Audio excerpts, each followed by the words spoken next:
Alright, Annika, this is me, John. Is this thing on? Is this thing on?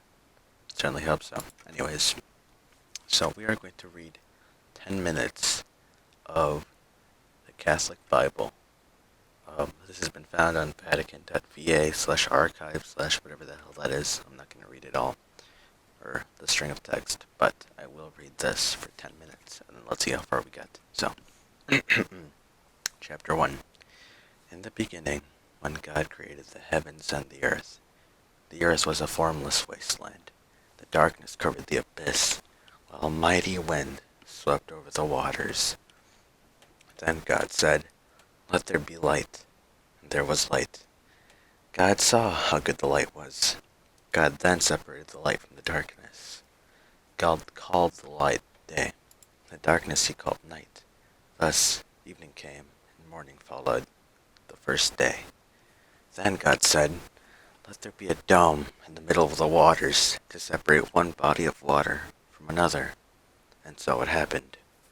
God made the dome and separated the water above the dome from the water below it. God called the dome the sky. Evening came and morning followed the second day. Then God said, "Let the water under the sky be gathered into a single basin, so that the dry land may appear." And so it happened. The water under the sky was gathered into its basin. The dry land appeared. God called the dry land the earth, and the basin of water he called the sea. God saw how good it was. Then God said, "Let the earth bring forth vegetation, every kind of plant that bears seed, and every kind of fruit tree on earth that bears fruit with its seed in it." And so it happened. The earth brought forth every kind of plant that bears seed, and every kind of fruit tree on earth that bears fruit with its seed in it. God saw how good it was. Evening came, and morning followed the third day. Then God said, "Let there be lights in the dome of the sky to separate day from night. Let them mark the fixed times, the days, and the years, and serve as luminaries in the dome of the sky to shed light upon the earth." And so it happened. God made two great lights, the greater one to govern the day, and the lesser one to govern the night, and he made the stars. God set them in the dome of the sky to shed light upon the earth, to govern the day and the night, and to separate the light from the darkness. God saw how good it was. Evening came, and morning followed, the fourth day.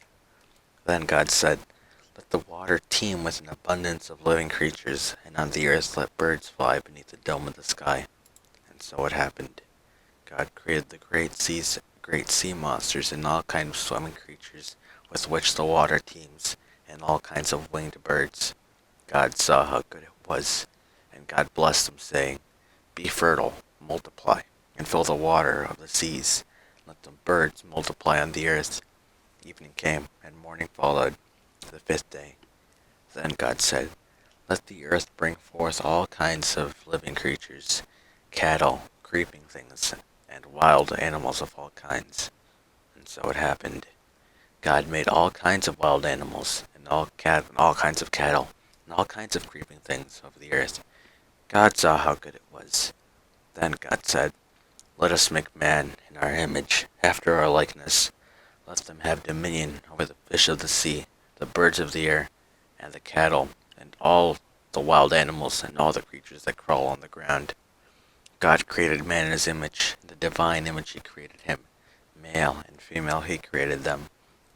God blessed them, saying, "Be fertile and multiply. Fill the earth and subdue it. Have dominion over the fish of the sea, the birds of the air, and all the living things that move on earth." God also said, "See, I give you every seed-bearing plant all over the earth, and every tree that has seed-bearing fruit on it to be your food.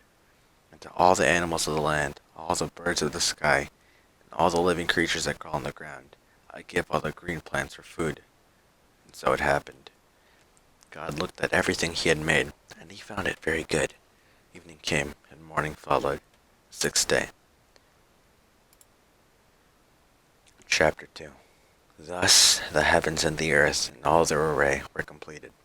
Since on the seventh day God was finished with the work he had been doing, he rested on the seventh day from all the work he had undertaken. So God blessed the seventh day, and made it holy, because on it he rested from all the work he had done in creation. Such is the story of the heavens and the earth at their creation.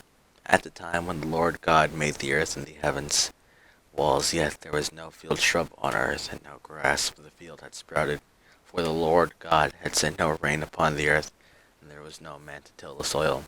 But a stream was welling up out of the earth, and was watering all the surface of the ground. The Lord God formed man out of the clay out of the ground, and blew into his nostrils the breath of life, and so man became a living being. Then the Lord God planted a garden in Eden in the east, and he placed there the man whom he had formed. Out of the ground the Lord God made various trees grow that were delightful to look at and good for food, with the tree of life in the middle of the garden and the tree of knowledge of good and bad. A river arises in Eden to water the garden. Beyond there it divides and becomes four branches. The name of the first is the Pishon, or Pishon. I don't know. It is the one. It is the one that winds through the whole land of Havilah, where there is gold. The gold of the land is excellent. Bdellium and lapis lazuli are there also. The name of the second river is the. Do I really need to read all this or whatever? It's the Gihon. Is the one that winds all through the land of Cush. The third river is the Tigris. It is the one that flows east of Ashur. The fourth river is the Euphrates. The Lord God then took man and settled him in the Garden of Eden to cultivate and care for it. The Lord God gave man this order: you are free to eat from any of the trees of the garden, except for the tree of knowledge of good and bad. From that tree you shall not eat. The moment you eat from me, you are surely doomed to die.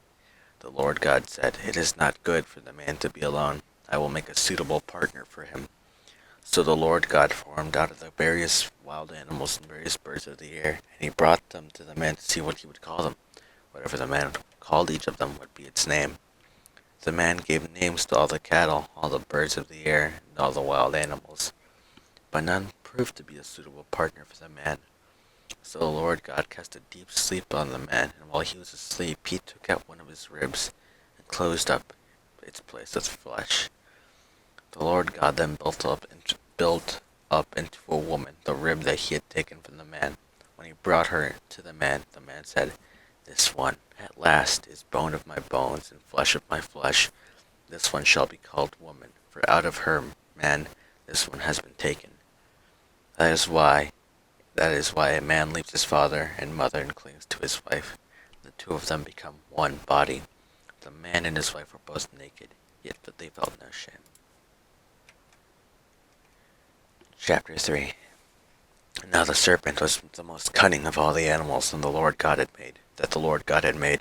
The serpent asked the woman, did God really tell you not to eat from any of the trees in the garden? The woman answered the serpent, we may eat of the fruit of the trees in the garden. It is only about the fruit of the tree in the middle of the garden that God said, you shall not eat it, or even touch it, lest you die. But the serpent said to the woman, you will certainly not die. No, God knows well that the moment you eat of it, your eyes will be opened, and you'll be like the gods who know what is good and is bad. The woman saw that the tree was good for food, pleasing to the eyes, and desirable for gaining wisdom. So she took some of its fruit and ate it, and she also gave some to her husband, who was with her, and he ate it. Then the eyes of both of them were opened, and they realized they were naked. So they sewed fig leaves together and made loincloths for themselves. When they heard the sound of the Lord God moving about in the garden at the breezy time of the day, the man and his wife hid themselves from the Lord God among the trees of the garden. The Lord God then called to the man and said, where are you? He answered, I heard you in the garden, but I was afraid, because I was naked, so I hid myself. Then he asked, who told you that you were naked? You have eaten then from the tree of which I have forbidden you to eat. The man replied, the woman whom you put here with me. She gave me the fruit from the tree, so I ate it. The Lord God then asked the woman, why did you do such a thing? The woman answered, the serpent tricked me into it, so I ate it. The Lord Then the Lord God said to the serpent, because you have done this, you shall be banned from all of the animals and from all the wild creatures. On your belly you shall crawl, and dirt you shall eat all the days of your life. I will put enmity between you and the woman, and between your offspring and hers. He will strike at your head, while you strike at his heel. To the woman he said, I will intensify the pangs of your childbearing. In pain shall you bring forth children. Your urge shall be for your husband, and he shall be your master. To the man he said, because you listened to your wife and ate from the tree I have forbidden you to eat, cursed be the ground because of you.